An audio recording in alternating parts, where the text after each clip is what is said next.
जय हिंद। इस वीडियो में हम आपको हैंड ग्रेनेड के बारे में समझाते हैं कि इससे कितनी दूरी तक क्षति होती है, इसको कैसे बनाया जाता है और अगर कोई हमारे ऊपर हैंड ग्रेनेड मार दे तो हमें कैसे बचना चाहिए। देखिए, ग्रेनेड को हम लोग हिंदी में हथगोला कहते हैं। इसकी शुरुआत जो हुई थी वो 1000 ईस्वी में चाइना से हुई थी। चाइना ने ही सबसे पहले बारूद को बनाया था। वो यूरोपीय देशों को बेचता था, बाद में यूरोपीय और अंग्रेजों ने इस बारूद में क्रमागत रूप से और विकसित करने लगा।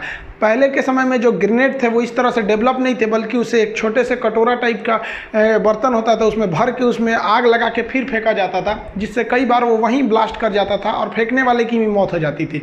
इसलिए जो हथगोला फेंकता था ग्रेनेड, उसकी एक अलग टीम होती थी जिसे ग्रेनेडियर कहा जाता था। तो अंग्रेजों ने ग्रेनेडियर रेजिमेंट को ही बनाया था, जो बाद में अभी भारतीय थल सेना का एक अभिन्न अंग है, बहुत ही बहादुर अंग है। तो ये ग्रेनेडियर रेजिमेंट थे। तो पहले ये लोग हथगोला फेंकते थे। जो ग्रेनेड का यूज होता है बेसिकली दो टाइप का होता है। एक होता है time delay fragmentation anti personal, यानी ये इसका मेन काम है ये कि टाइमिंग के हिसाब से फटता है। ये 6 सेकंड में फट जाता है।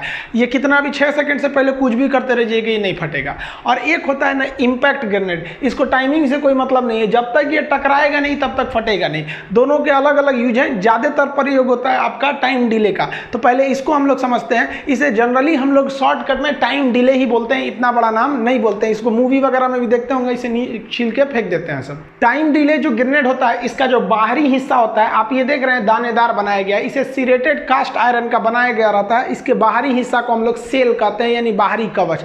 ये कास्ट आयरन का इसलिए बनाया जाता है कि जब ये ब्लास्ट करता है तो ये छोटे छोटे टुकड़ों में बढ़ जाता है, जो जिसकी रफ्तार गोली की तरह होती है और किसी के भी आंख नाक कान जहां भी घुस जाता है मांस फाड़ के निकल जाता है। इसलिए जहां ब्लास्ट करता है उतना एरिया तो क्षतिग्रस्त करता ही है, उसके बाद जो इसका सिरेटेड कास्ट आयरन का जो बाहर का सेल बना हुआ है वो और जबरदस्त हमला कर देता है। ये किसी भी ग्रेनेड का जो अंदर का लगभग 85% एरिया होलो यानी खोखला होता है, उसके 15% एरिया में उसका फायरिंग मैकेनिज्म होता है। इसको हम लोग अंदर से समझते हैं। आप बाहर वाला हिस्सा समझ गए। ग्रेनेड के अंदर का सिस्टम एकदम सिंपल होता है। अंदर एक स्प्रिंग होती है जिसे खींच कर ऊपर रखा जाता है। अगर वो स्प्रिंग नीचे गिर गई तो वो चिंगारी पैदा करेगी और अंदर ब्लास्ट हो जाएगा।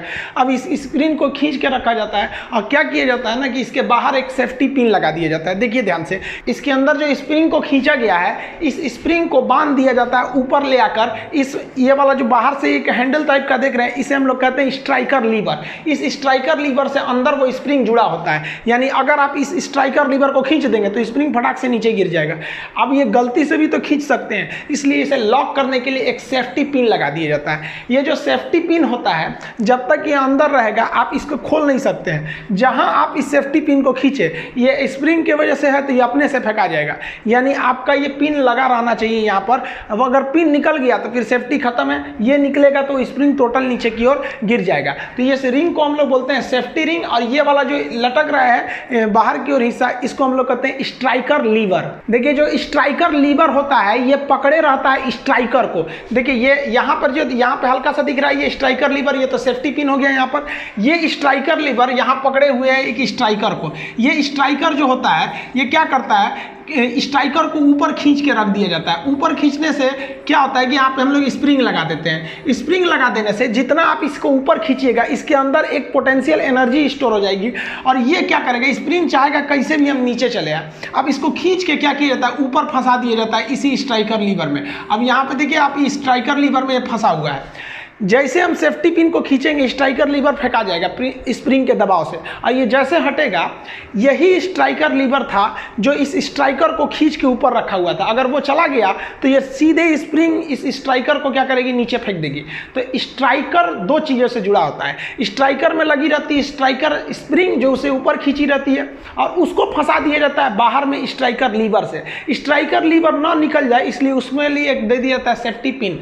आप यहाँ देखेंगे तो ये जो ये स्प्रिंग दिख रहा है, ये स्ट्राइकर के अंदर लगा हुआ है, स्ट्राइकर स्प्रिंग है, और नीचे का ये वाला पोर्शन स्ट्राइकर है। इसको खींच के रखा गया है, और ये बीच का जो खाली जगह होता है, अगर इसको जैसे ये यहाँ से स्ट्राइकर लीवर हटाएंगे, स्ट्राइकर तुरंत नीचे गिरेगा। स्ट्राइकर मतलब समझते हैं, कैरम में भी तो स्ट्राइकर